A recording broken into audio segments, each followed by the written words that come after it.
नमस्कार।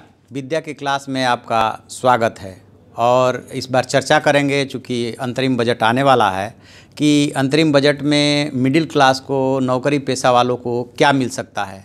प्रधानमंत्री नरेंद्र मोदी ने जब अभी साल के शुरुआती दिन एक अपना इंटरव्यू दिया था तो उसमें उनसे सवाल पूछा गया था कि मिडिल क्लास के लिए आपकी सरकार ने क्या किया। तो उनका जवाब था कि मिडिल क्लास के लिए सरकार ने बहुत कुछ किया है। उससे ये अंदाज़ा लगाया जा रहा है कि चूँकि चुनावी वर्ष है और मिडिल क्लास का बहुत बड़ा कंट्रीब्यूशन रहता है बजट में भी, इकोनॉमी में भी, और तो उसको बहुत सारी सौगातें मोदी सरकार दे सकती हैं। तो क्या क्या दे सकते हैं, इस पे चर्चा कर लेते हैं। तो एक तो सबसे पहले ये है कि जो आयकर छूट की सीमा अभी तक 2.5 लाख थी, उसे 3 लाख, 3.5 लाख और 5 लाख तक किया जा सकता है, पहली चीज़। दूसरी चीज़, जो मिडिल क्लास है वो घर या फ्लैट को लेकर के बहुत चिंतित रहता है, तो होम लोन में का जो लेता है उस पर जो ब्याज देता है उसमें भी छूट और रिबेट की घोषणा की जा सकती है। मिडिल क्लास में ही एक और क्लास आता है जो पेंशन भोगी होते हैं, उनके लिए भी छूट की घोषणा हो सकती है, बचत की सीमा बढ़ाई जा सकती है। इस तरह की कुछ घोषणा करके और मिडिल क्लास को ये सरकार संतुष्ट करने की कोशिश कर सकती है। इसके अलावा यदि हम जो प्रधानमंत्री मोदी ने बोला था कि मिडिल क्लास के लिए हमने बहुत कुछ किया है, उस पर नज़र डालने की कोशिश करते हैं कि जो पिछले 5 बजट पेश किए गए हैं उसमें मिडिल क्लास के लिए क्या क्या इस सरकार ने दिया था। तो सबसे पहले बात करते हैं 2014 के बजट की। तो आयकर छूट की सीमा जो है 2 लाख से बढ़ाकर 2.5 लाख रुपए कर दी गई थी, और ATC के तहत बचत की सीमा जो 1 लाख थी उसे बढ़ा करके 1.5 लाख कर दिया गया था, और होम लोन पे टैक्स छूट की लिमिट जो है वो 1.5 लाख से बढ़ा करके 2 लाख रुपए की गई थी।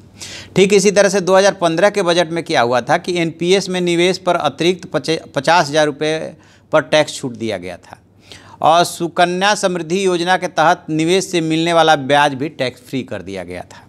हेल्थ इंश्योरेंस प्रीमियम पर डिडक्शन जो है 15,000 से बढ़ाकर 25,000 रुपये कर दिए गए थे। 2016 के बजट में जो है घर के किराए पर टैक्स छूट 24,000 से बढ़ाकर 60,000 रुपये। 5 लाख से कम आय वालों को टैक्स छूट जो है 2,000 से बढ़ा करके 5,000 रुपये, और घर खरीदारों को 35 लाख तक के लोन पर अतिरिक्त 50,000 रुपये की टैक्स छूट दी गई थी। 2017 की बात करें तो 2.5 लाख से 5 लाख रुपए तक की आय पर टैक्स दर जो है 10% से घटाकर 5%, और 50 लाख से 1 करोड़ रुपए की कमाई पर 10% सरचार्ज किया गया था। और 2018 में, यानी कि जो पिछला बजट था, उसमें जो है 40,000 का जो स्टैंडर्ड डिडक्शन दे करके और जो 34,200 की छूट मिल रही थी उसको वापस ले लिया गया था, 40,000 का स्टैंडर्ड डिडक्शन कर दिया गया था। तो इस तरह से मिडिल क्लास, नौकरी पेशा वालों को ये सरकार जो है सूद लेती रही है, और इसीलिए इस बार उम्मीद जगी है कि इस बार भी मिडिल क्लास, नौकरी पेशा वालों को सरकार जो है छूट दे, कोई ना कोई सौगात ज़रूर देगी। और ख़ास तौर से नौकरी वालों को, चूँकि चुनावी साल है, तो नौकरी वालों को जो आयकर छूट का दायरा है वो जो 2.5 लाख है, वो उम्मीद लगाए बैठा है मिडिल क्लास कि क्या इसे 5 लाख कर दिया जाएगा। देखते हैं, 1 फरवरी को सब कुछ क्लियर हो जाएगा। तो अगली बार फिर कोशिश करेंगे कोई ऐसे ही इशू लेकर के आएँ, उस पर आपसे बात करें, आसान शब्दों में बताने की कोशिश करें।